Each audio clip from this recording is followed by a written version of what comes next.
Tantor Audio, a division of Recorded Books, presents The Lucky Ones by K.G. Macgregor, narrated by Elizabeth Russell. Chapter 1. A voicemail from someone at the hospital had assured Britt Iverson that her father's surgery was successful and there was a good chance for a full recovery. That meant she wouldn't need the black suit after all, nor a dark car for a funeral procession. From the line of available rentals at Lexington's Bluegrass Airport, she chose a red Toyota Camry and slid her rolling suitcase and carry-on bag into the trunk. Her smartphone had mapped the route to Grace Hospital in Leland, 26 miles that would take her past one of Kentucky's most beautiful stretches of horse country. It was hard to feel even a crumb of pleasure from this trip, given the guilt over what it had taken to get her here. Nearly 2 years had passed since her last visit.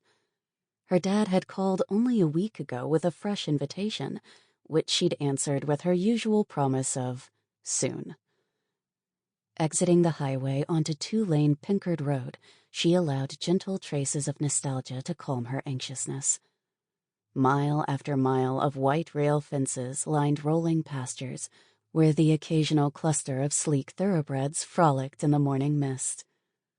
Despite her general aversion to all things Kentucky, she had fond childhood memories of riding along this rural road with her father, the wind blowing through the car's open windows and whipping her hair.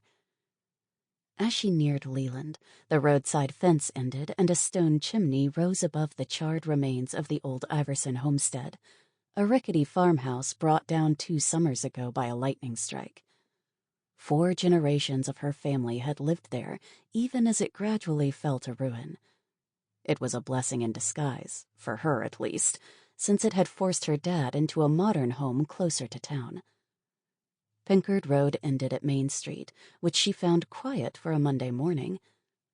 Leland was still a small town, but it had grown considerably since she left for college. The downtown area was now several blocks long, with shops, offices, the courthouse, and the high school.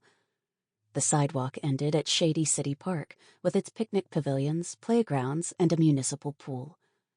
Alongside was a modest baseball stadium that was home to the Longdogs, a minor league baseball team that happened to be her father's greatest passion. Past the high school, a stoplight marked the entrance to the town's medical complex. She parked near the emergency entrance, where a volunteer located her father's room in ICU on the 3rd floor. A quick look in the elevator's mirror reminded her why overnight flights from the West Coast were called the red eye. The best she could do to freshen up was tighten her ponytail, touch up her lip gloss, and straighten her shirt collar. She hardly cared who saw her or what they thought as long as she put on her best smile for her dad. A nurse looked up from her station and drawled, "May I help you?" "I'm looking for Vernon Iverson. He's in intensive care. I'm his daughter." "Oh, right, the one from California. He's already had a slew of visitors this morning, 'cept Darlene won't let anyone stay more'n a minute or 2. She runs a tight ship in there." A couple of minutes. Plenty of time for him to see that she'd dropped everything to rush to his side. Her left shoe squeaked obnoxiously as she followed the nurse down the glossy vinyl hall. In the special care room, her dad was lying connected to drips and monitors, a bandage covering his head. Deep bruises lined his eyes, presumably the trauma of brain surgery. Fighting back tears, she took his hand. "Dad? Dad, it's me, Britt." His eyes fluttered briefly, filling her with joy and relief. "My girl." "That's right, I'm here." "You should... J.T." She recognized the name of his best friend, J.T. Sharp, a local attorney he'd known since childhood. "He's still a little fuzzy, but that's normal," the nurse said. Stroking his hand, Britt added, "Don't worry about a thing, Dad. I'll handle it. All you have to do now is take it easy and get well." To the nurse, she said, "Is there any chance I could talk to his doctor?" "Dr. DeWan has finished his rounds for today, but I think he left word. Let me check at the desk." Alone with her father, she let go of her selfish, impotent tears. She'd never felt so helpless as in the last 12 hours as she frantically made her way across the country. She was all the real family he had. It broke her heart that he'd faced this life-threatening emergency alone. Brittany Iverson? She turned to face a striking middle-aged woman, tall and trim, with flowing auburn hair women half her age would envy. A lanyard clipped to her dress identified her as part of the hospital's administration. I'm Britt Iverson. I could see that a mile away.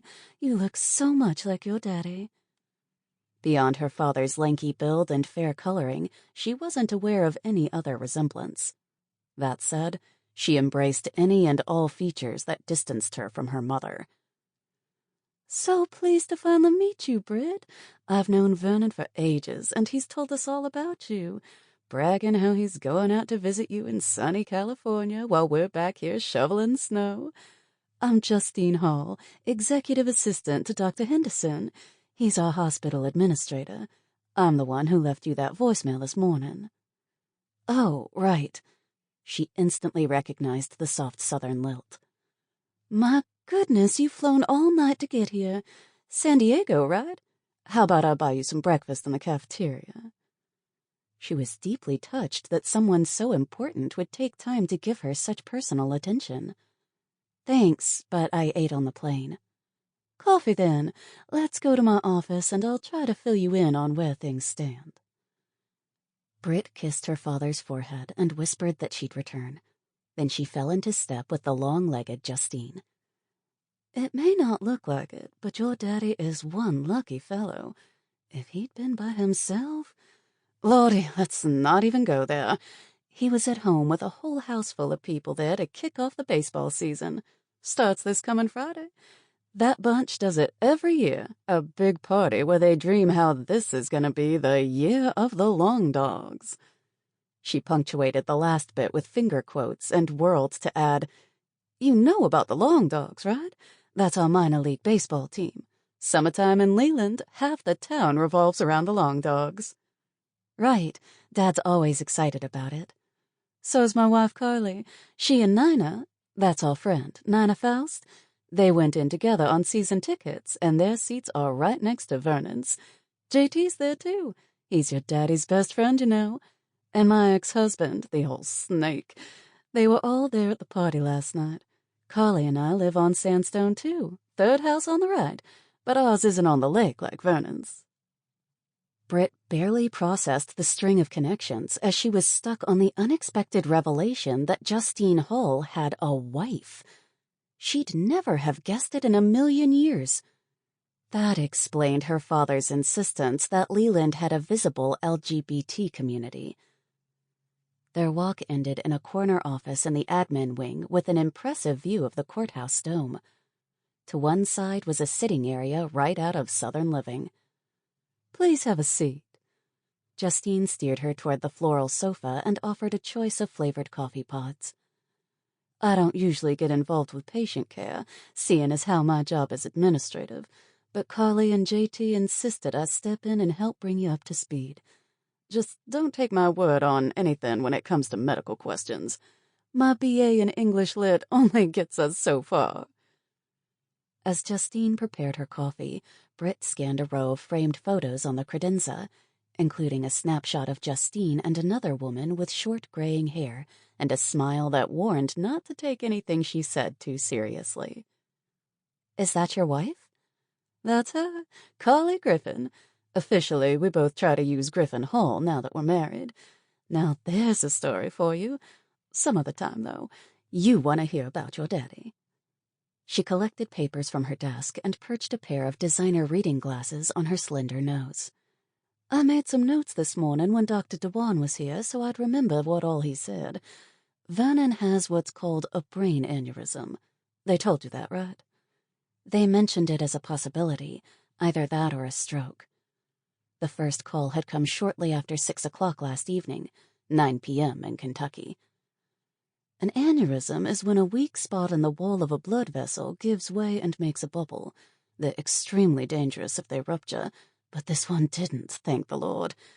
I'm telling you, he was so blessed to have a house full of people there with him, and we got that prayer circle going right away." Britt shrugged off the spiritual platitudes. Her father had been saved by trained medical professionals, not some celestial puppeteer interceding on his behalf. But it was no skin off her back if Justine wanted to believe otherwise. People were entitled to their religious and spiritual beliefs, as long as they didn't push them on her. To fix it, they have to open an area of the skull and put a clip in there that basically seals it off, like a tiny clothespin. It sounds complicated, but it's actually pretty routine these days. Dr. DeWan wants to keep him for a few more days for a full assessment. What does that mean, medically speaking?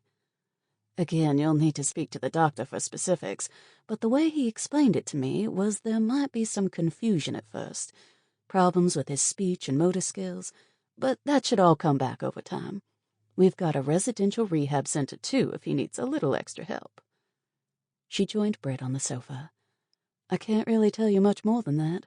I'm already way out of my lane. I appreciate it. This is very helpful. Did the doctor happen to say how long a recovery might take?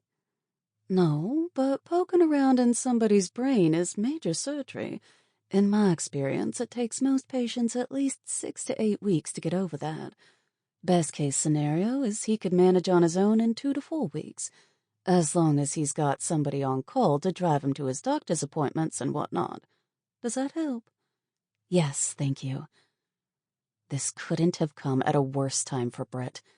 Even 2 weeks could take her out of the running for a job she wanted very badly and needed very much. She'd aced her second interview and was expecting a callback any day. You won't have to handle all this on your own, Britt. Vernon has a million friends who'll be happy to pitch in with whatever he needs. Is there anything I can do for him now? Should I be lining up a physical therapist or a home health aide or something? Oh, no, the medical team takes care of all that. Justine clasped her hand warmly and smiled. The rest of us, though, we're here to take care of you. See, Vernon's been telling Carly and Ninah all about you, said he couldn't wait for you to meet his... She deepened her voice and smiled. Lesbian friends. Since he can't do that, we're going to have to introduce ourselves. Britt laughed softly and shook her head. I take it he told you that he's extremely proud of his lesbian daughter? He did. Even at 36 years old, she felt like a little girl when she thought of how her father's love and support had saved her at the most critical juncture of her life. I'm the one who's proud. I've got the greatest dad there is. He's a keeper, all right. Justine shook out the contents of a manila envelope, her dad's wallet, and a set of keys. I have it on good authority he's going to sleep all day, so you might as well go on home and get some rest yourself. We'll look after him, I'll promise. But then I want you to come on down to our house for supper. Say 6:30-ish? Nothing fancy, just whatever Carly throws on the grill. Like I said, we're the third house on the right. A big rainbow windsock on the porch. You can't miss it. Oh, and shoes are optional. That's so kind of you, but I don't want to. She shook her finger. Not taking no for an answer. Now go look in on your daddy and get on home. The last thing Britt wanted right now was a social obligation, but she owed it to her father to be nice to his friends. She returned to ICU just in time to see a young woman exit and hurry to the stairwell at the end of the hall. She was a slight figure with short dark hair, dressed neatly in slacks and a fitted shirt. Probably one of her father's slew of friends. Britt was comforted to know there were so many people who cared about her dad. Not that she was surprised. He was a genuinely nice guy with a fierce loyalty to his hometown. Finding him asleep, she headed back to her car, encouraged by Justine's optimism, but still exhausted and emotionally stressed. Since last fall, she'd lost nearly everything that mattered to her. But at least she hadn't lost her dad. Chapter 2.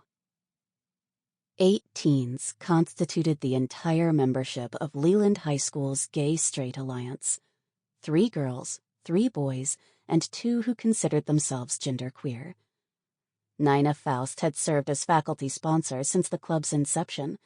She knew for a fact she wasn't the only LGBT person on the faculty, just the only one willing to publicly claim it as a central plank of her identity. Moving in with Terry Kaufman the year after she'd gotten tenure had been a defiant statement of pride. Practically everyone in town knew Terry, since her high school glory days had brought Leland a state basketball championship. Terry, now her ex, worked in the radiology department at Grace Hospital. Today was the GSA's last official meeting of the school year, led by club president Thaddeus Martin, one of Ninah's favorite students. He read from his notes. "It's been suggested we change our name to Gay Alliance since we don't have any straight members." The idea drew swift opposition from multiple members. "Only 3 of us are gay, Thaddeus. If we're going to change our name, I vote we call ourselves the Queer Alliance." "Not everybody likes being called queer." "I hate that we have to use labels at all," said Abby McFarland, whose jagged hair was tinted pink to honor her mom's battle with breast cancer. "We should call ourselves the Human Alliance." Thaddeus continued with his subdued leadership style, allowing the others to conduct the spirited debate. A soft-spoken African-American, he doggedly fought discrimination on multiple fronts, which earned him a mountain of respect from Ninah. "Miss Faust, what do you think about us changing our name?" Thaddeus asked. All eyes turned toward her at the back of the classroom, where she sat on a table swinging her feet. Gay Straight Alliance has national name recognition, even a court case where the school board tried to stop the club from using the word gay in its name. Leland's club had generated its own controversy when it was founded 4 years ago. A group of parents, led by a caucus of area ministers, protested against school facilities being used to advance the dreaded homosexual agenda. Ninah's friend Carly called them the local vocals. "I prefer queer, but I think we should hold off with the name change for now," said Jordan Smith, whose preferred pronouns were they, them, and their. "If queer catches on, the prominent groups will start changing their names. That's when we should do it." An insightful remark for a 16-year-old, Ninah had to admit. Armed with their smartphones and social media accounts, today's kids were much more issue-savvy than she'd been at their age. "Okay, let's table that one for now," Thaddeus said. "Other new business. Pride Night at Leland Field. It's scheduled for August 14th when the Longdogs play the Paducah Dukes. That's the Wednesday before school starts back." He yielded the floor to Trina Jones of the Planning Committee. Last year's Pride Night, their first, had been both heartbreaking and exhilarating. With no clue what to expect, the kids had planned a couple of low-key activities to promote visibility, handing out purple pride bracelets as fans entered the stadium, and then sitting together in the bleachers behind a banner with their GSA chapter name. "Are there more wristbands, Miss Faust?" "Are you kidding me?" She hoisted herself off the table and opened a storage cabinet to reveal 4 cardboard boxes. "We ordered in bulk, remember?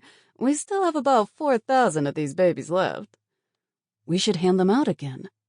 Abby grumbled. "Why? Nobody keeps them." "It doesn't matter," Jordan said. "We need to hand them out anyway. You never know when somebody's going to stick one in their pocket to take home because they're thinking about it, or they just found out their cousin's gay. One little wristband can be a big deal for somebody." Ninah was impressed by the show of sensitivity. While she took seriously her role as advisor, she usually stopped short of steering them towards specific words or actions so as not to give anyone reason to complain that she was leading them into depravity. It was crucial they learn to navigate their own constituencies, family, friends, church, as individuals. "Miss Faust, will you get your friends to come again?" She grinned. "The better question is, could I stop them if I tried?" As proud as she'd been of her small group of students last year, there was no mistaking the uneasiness their presence had stirred at the game. They received very little joy from the crowd when they were introduced during warm-ups as the night's honorees. In fact, random voices shouted the occasional slur or taunt. enough that Ninah began to worry there could even be a physical confrontation before the night was over. Then suddenly a stream of familiar faces arrived and unfurled a rainbow flag, about 20 of her LGBT friends brought together on the spur of the moment by text and social media. What better message for anxious kids than to know they were encircled in a protective cocoon of adults who'd once walked in their shoes? Trina cleared her throat to bring the club back to their Pride Night agenda. Their March car wash had raised $300, which they were donating to the Leland Public Library to help fund the purchase of queer books for children and young adults. They hoped to present a ceremonial check during the game. Ninah's phone buzzed against the table, and she excused herself to the hallway. "Hey, Carly, I was gonna call you. I sneaked off this morning during my planning period and saw Vernon. He was out of it, but the nurse said he was doing great." "That's what I was calling to tell you. Justine said the surgery went fine, that they'll probably move him out of ICU after supper." What a relief. She'd never been so frightened as last night at their kickoff party. Vernon was about to make his toast to the season when suddenly he clutched his head with both hands and crumpled to the floor in agony. She and Carly had soothed him until the ambulance arrived. "His daughter Britt flew all night from San Diego and got there this morning. She's coming over to our house for supper at 6:30. That's why I'm calling, so you can join us. Justine says she's really nice." Sure. She'd been hoping to meet Britt Iverson someday, the elusive lesbian daughter whose brief visits were usually last-minute affairs that precluded Vernon introducing her to his friends. He'd talked about her for years, how she'd made a great life for herself in San Diego with a longtime partner, a successful marketing company, and scores of friends. "How long do you think she'll be in town?" "I guess it all depends on how Vernon progresses. Probably a couple of weeks at least." "Thanks for thinking of me. I'll be there, 6:30. Carly and Justine didn't know she had a special reason for wanting to meet Britt. Vernon had confided in her last week that his daughter was going through a difficult time. She and her partner had split up last fall, he said, and he worried she was having some problems with her company as well. He'd invited her for a visit and wanted Ninah to talk up Leland's lively lesbian community in hopes Britt might warm to the idea of returning to Kentucky. He had his eye on a new business venture, and with her company struggling, he hoped she might join him. Whatever he had in the works might be on hold now that he had a health scare to reckon with, but perhaps he could resurrect it once he got it behind him. She returned to her classroom in time to watch Thaddeus pass the mantle to Abby, who'd been elected to serve as president next school year. As her first order of business, Abby yielded the floor to her. "I always get emotional this time of year," Ninah said, fluttering her hands around her face as if to dry her tears. "And it seems like every year I say the same thing, that this year's class was my best ever. Honestly, that's how it feels. I'm so proud of every last one of you. You're an inspiration to me." "Because you're an inspiration to us," Thaddeus said. To Ninah, that's what teaching was all about.